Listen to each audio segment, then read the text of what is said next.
Welcome back to my channel. If you're new here, don't forget to subscribe. So today we're doing some Christmas DIYs. I got that pack of paper placemats from Hobby Lobby. Sorry, I had a brain fart. A long time ago. I think they were in the fall decor. I don't know. They were on sale, so I bought them. So they're just paper. And then I got the poster board from the Dollar Tree, and all I did was just put the paper on there and trace it to the same size as what the paper was. I'm sure you could just go on Google, find you an image, print it off, and do the same thing. So once I got it traced, I just went ahead and cut the board out to fit, and that way I have something on the back side to make it more sturdy. So then I took some Mod Podge and I just covered the whole poster board with it, and then I laid the paper placemat down on top of the board.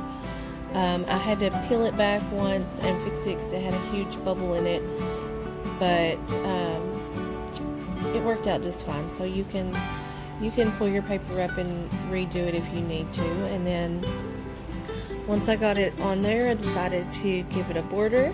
And to do this, I wanted to use popsicle sticks because I wanted it to look kind of rustic,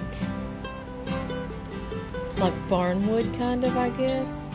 So I just cut a bunch of popsicle sticks. I just cut the ends off so that they would be flat and could go against each other.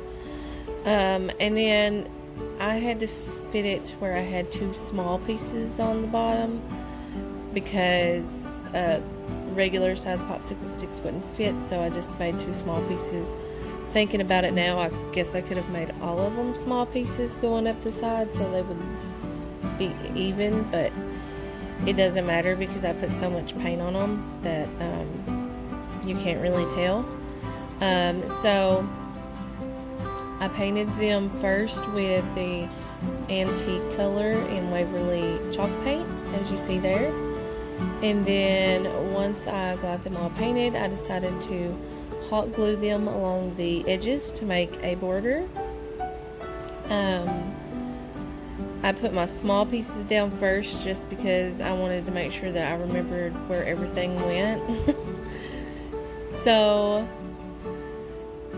it took a few minutes to get them all together, but eventually I got them stuck together. Now you can stop here and just leave it with that rustic look, the brown border, but I didn't, and you'll see that in just a minute. And then this had little, I think that's supposed to be little cotton pieces, so I just painted them red to make them little berries. So I just traced the circle outlines of all of the little cotton pieces, and now they're berries. So all of that made it look more Christmassy. And then I took my Waverly white chalk paint, and I wanted the border to look snowy, so I just splotched it on there with my brush. I just took my brush, and as you see, I just patted it on there.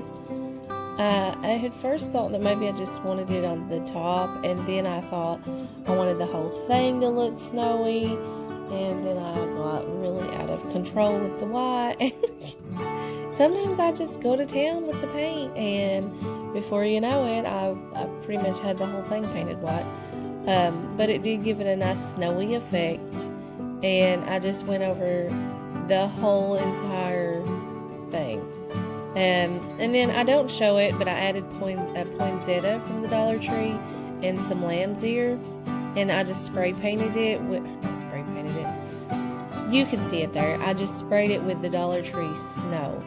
And this is the finished product. I think it turned out really cute. It looks rustic, farmhouse for Christmas, and I really like the special touch that the poinsettia gave it.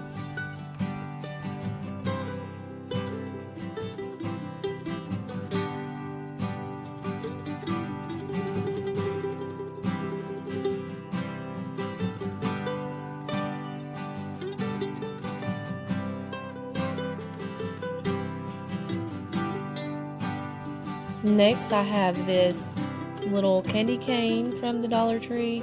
I don't really like the stencil look, so I took all of it off, and it just unwraps. You just disconnect it from the back because it's just hooked on one of the little peg things that's on the side.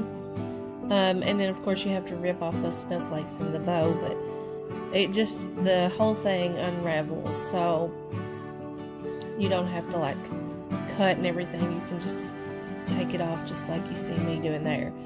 And pretty much all of it just comes off in one piece, and then the white piece comes off in one piece. So just strip your candy cane, and it'll give you a nice little base to work with. I couldn't find the wreath forms that the Dollar Tree sells that are candy canes.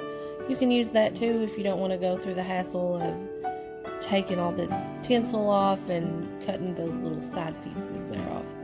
I cut those off just so that my ribbon would lay flush on the candy cane, and it would have been really nice to have found the wreath form, but I couldn't find it, so just telling you what your options are.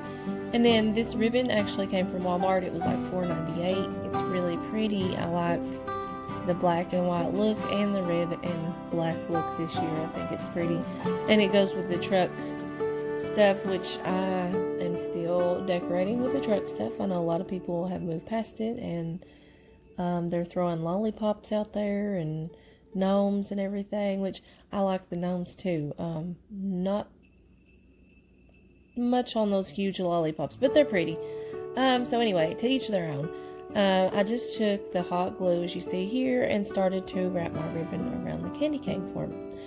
I made sure to try to keep it like in the same pattern, going up diagonally, because I wanted it to still have the stripes like a candy cane would. And when I made this, I thought, well, since it's black and white, my candy cane is licorice. Yuck. I don't like licorice at all, but anyway, it just kind of made me think that. So I just took the ribbon and tried to make sure that I kept the pattern the same as I said. And you'll see me doing that here, and tried to make sure that I was going in a candy cane pattern. It got a little bit more difficult when I got to the top to keep it going in that pattern, but you'll see the end result here in just a minute. It turned out to look really pretty anyway. And then I ended up adding a little bit of hot glue, like to the sides of the wreath, or it's not a wreath, to the sides of the candy cane form, just to hold that ribbon in place, like right there. You see how I'm taking that hot glue and putting it over there, and then I'm just bringing my ribbon around. And I did that because when I was just wrapping it without the glue, it was making my ribbon kind of like slide everywhere, and I didn't want it to slide because I wanted it to be in a certain pattern, and so that's why I added the glue. And if you use like a different kind of ribbon that doesn't have the stripes on it, I'm sure you could probably just wrap it around and not worry as much about it. But since mine has stripes on it, I wanted them to stay in that same pattern. I feel like I've just beat a dead horse trying to explain my point, but anyway, once I got up to the top, I cut my piece too short, so I cut another piece and just wrapped it around the top part there, just so that it didn't have that bad look to it. And you'll see that here in just a second, because I shouldn't have cut it just yet, but I already did it, and what's done is done. So I glued it down, and then as you can see here, that made it end up stopping in the front, and it doesn't look good that way to me. So I just cut an extra piece of ribbon and wrapped it around the front there to hide that part that was overlapping, just because I didn't think that looked good. I don't know. I didn't like it. So I cut just a small piece and wrapped it around, and then just hot glued it.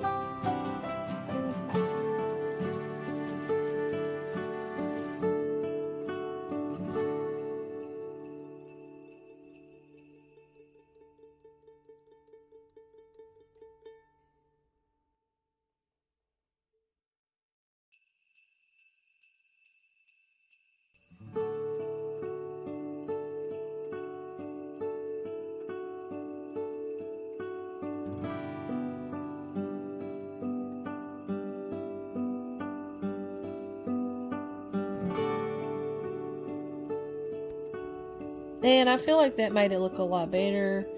It did make my pattern kind of go a little off, but that's okay because I think that looks better than when it had just that big cut piece on there.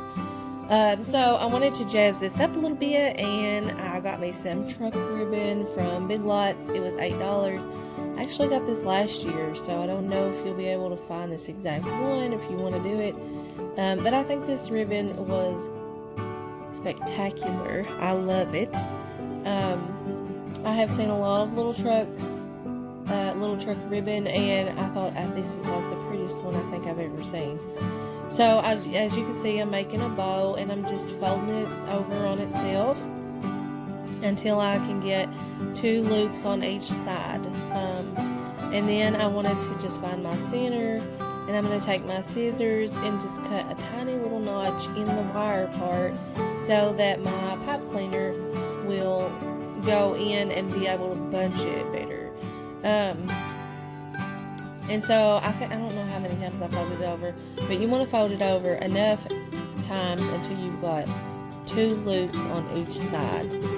And then I just cut a piece for the tail and added it in with the pipe cleaner, and I just put it in like you see there, so that the front of my tails would hang, showing the pattern of the truck the same direction. And then I just twisted it all together and fluffed it out. There you can see what I mean by the 2 loops. There's 2 on that side and 2 on that side. And then I have 2 little tiny tails. And for the life of me, I don't know why, but I was having the hardest time remembering how to dovetail the ends. I just kept cutting it the wrong direction. And I was like, that's not right. So you want to cut upward after folding it in half. So cut up, not down. For some reason I was cutting down. I don't know. I was just confused. So if you cut upward after folding it in half, it'll give you that nice little triangle end that they call dovetailing your ends. I finally figured it out and got off of the struggle bus, and it turned out to be a very pretty bow, I think. So once I got it all fixed up, I just took the pipe cleaner and wrapped it around my candy cane and made a cute little bow for it. Then once I got it on there, I just fluffed it out really nicely, and I left those little tiny ends on there just because I like the way they looked. And then I think this bow turned out looking super fabulous, and it really gave my candy cane some character and tied it in with my other photo. And I put these up above my fireplace. I think they turned out super gorgeous, and I hope you guys like the video. And if you do, give it a big thumbs up, and don't forget to subscribe, and happy crafting, y'all.